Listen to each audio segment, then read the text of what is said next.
everybody, I'm JJ. You're watching Reality Survival, and today we're going to talk about why you need to have two different kinds of bug out bags.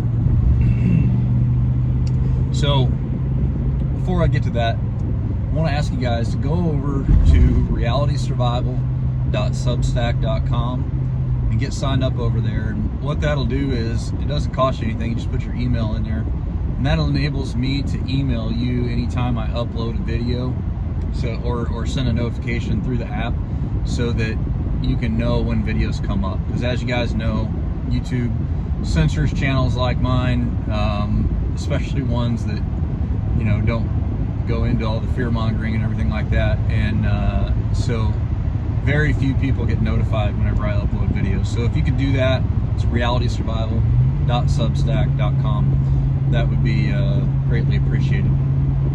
So anyway, two bug out bags. So the traditional bug out bag is, a 72-hour bag. For some reason, you were forced to leave your house. Let's say you lived in Maui, right? It just burned down. Like a whole big percentage of Maui just burned down. Uncontrollable forest fires, uncontrollable city fires, whatever. Something forced you from your home. Maybe you live in a hurricane zone. Maybe you live, I don't know, where you somewhere within a mile or two of any kind of chemical processing facility or any kind of railroad. Those are all good reasons and good places to where you might need to have a bug out bag, because there could be circumstances beyond your control that require you to leave. Not just like it's suggested, but that you have to leave. You don't have any choice. So it's good to have a bug out bag that's packed with, all the basics of survival, some food and some water. I've got a whole hour-long video on this topic over on Substack. You just look at the links up at the top and you'll be able to find the ones from the American Prepping Academy lessons that I did a long time ago. It's a full hour discussion on all about bug out bags and how to break them down and all that kind of stuff, what to put in them. So everybody needs to have one of those types of bags, and you got to have one for each person in your family. So not just you, but your wife and your kids. And yeah, your kids, even if they're smaller kids, even if they're 4 or 5 years old, they can carry a small backpack that's got maybe their dehydrated food in it, or their freeze-dried food, or something to allow you a little more space in your pack, because you're limited by what you can carry, right? Now, I also want to say right out the offset that I am a big proponent of the bug out loadout, which is you load your whole truck up, and or even maybe a trailer, and take as much stuff as you can, right? That would be my plan. If I had to leave and I had enough time, then I would load the trailer full of all the stuff that I wanted to take with me, and then I would go. And I could live out of the trailer.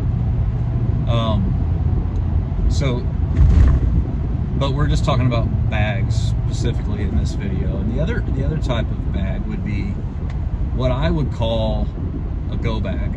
And a go bag to me is somebody has forced me from my house. So it's not a situation where there's a chemical spill or a fire or a hurricane or something like that or whatever, but it's a situation where society has kind of collapsed.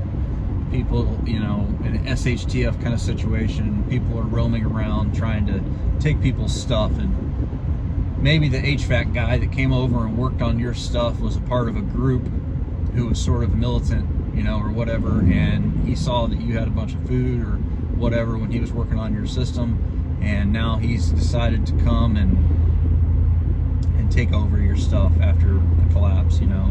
There's Che from Prepper Logic. Unfortunately, he took his videos down.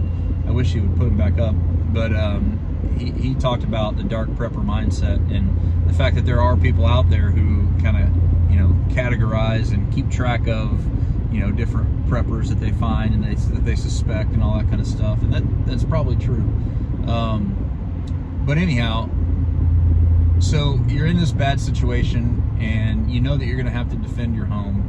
but unfortunately you come against an overwhelming force and you're forced to flee, right? You gotta escape or whatever, you gotta take off, you gotta run. So in that case, you really need to have a go bag. And a go bag is the very minimal, very, very minimal survival equipment, but primarily it's all stocked with ammo, guns, you know, the tools that you would need to be able to retake your house. You know, in my scenario, for me, where I live, I would, you know, go out the back of the house, back up into the woods, set up in a good position where I know that I have good sight lines, good defenses, the ability, you know, for cover and all that kind of stuff. And then I would wait. And I would let them get nice and cozy in the house. I'd let them, you know, look through everything. They're probably trashing everything or whatever the case may be. You know, eating and drinking and all that. At some point, they're probably going to go to sleep, or they're probably going to start getting a little complacent. And then that's when I would be watching and being ready to retake my house, you know, by whatever the method would be. Maybe it's taking them out one at a time, slowly. Maybe it's, you know, if you have to, going in and taking them by surprise while they're sleeping or something like that. Now, obviously, that's extremely risky. You know, so you're going to want to have your body armor, you're going to want to have your plate carrier and all that kind of stuff. You're going to want to get all your kit and, you know, all that jazz. And you got to understand that there's a real good chance that you're going to get shot when that happens. Maybe you've got a good reason for it, though. Maybe, you know, there's medications in there, or something that your family member has to have, and you've just determined that you can't just walk away. Or maybe it's your pride. Maybe your pride says, you know what, F that, we're going back in, you know. But you just got to understand that there's consequences, right? So you got to be ready to deal with those consequences. So that is the two different types of bags, two different types of bug out bags that I think everybody should have. The former is more likely going to be used than the latter. The latter is, you know, not something that you probably need to run out right away and spend a bunch of money on to, you know, to get together. Excuse me. I don't think we're going to have a SHTF situation that's going to be a quick happening, you know, that's going to be like, holy crap, society, you know, collapse. I mean, unless there was an EMP or something like that, but, you know, it's not extraordinarily likely. But it could happen. But anyway, if you've got that ability already taken care of, if you got that bag already packed and ready to go, then it'll give you some more options when it comes to being forced from your house. Now, I've talked a lot about home security. I've talked a lot about, you know, ways to deter people from getting in your house and all that kind of stuff. So you can see those videos if you guys want to. But sometimes you just have to be willing, or you have to be, you know, ready to use violence to force people into, you know, the correct actions, which would be leaving your house. Anyway, I'd like to know what you guys' thoughts are on this. Do you see it the same way? Do you guys keep a go bag? If so, what do you put in your go bag? If you guys are interested, maybe I'll put something together and show you what I keep in mind. But I think that it's worth thinking about, because a lot of people, they kind of think about the bug out bag and they don't really put a lot of the military type stuff in it, you know, and think about it in a situation of being forced from your house kind of circumstance. So yeah, I'd be curious to see what you guys think about it. What would you put in those items, or in that kind of a bag? And yeah, that's pretty much it. Hey, if you're concerned about an EMP, if you're worried about that, if you think that's a possibility, and maybe I'm downplaying that risk a little bit, which maybe I am, I don't know.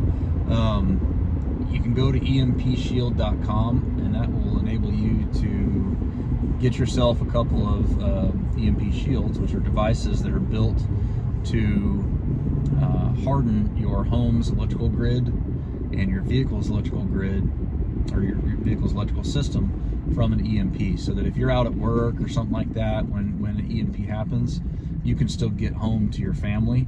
And then when you get there to your house's electrical system will still be intact. And the obvious advantage there is that if you have the ability to generate your own power, then you can still use your refrigerator and your appliances and all that kind of stuff. And that's a huge force multiplier. Again, now you do have to be able and willing to be able to defend yourself, right? And you got to use it smartly. You got to use that power generation capability smartly. But you're going to be a whole lot better off by having power than by not having power. That's unquestionably true. So anyway, I can save you $50 off per device at empshield.com if you use the discount code Reality Survival. So check that out, and thanks for watching. Don't forget to live 6 P's. Proper prior preparation prevents poor performance. Stay safe, guys.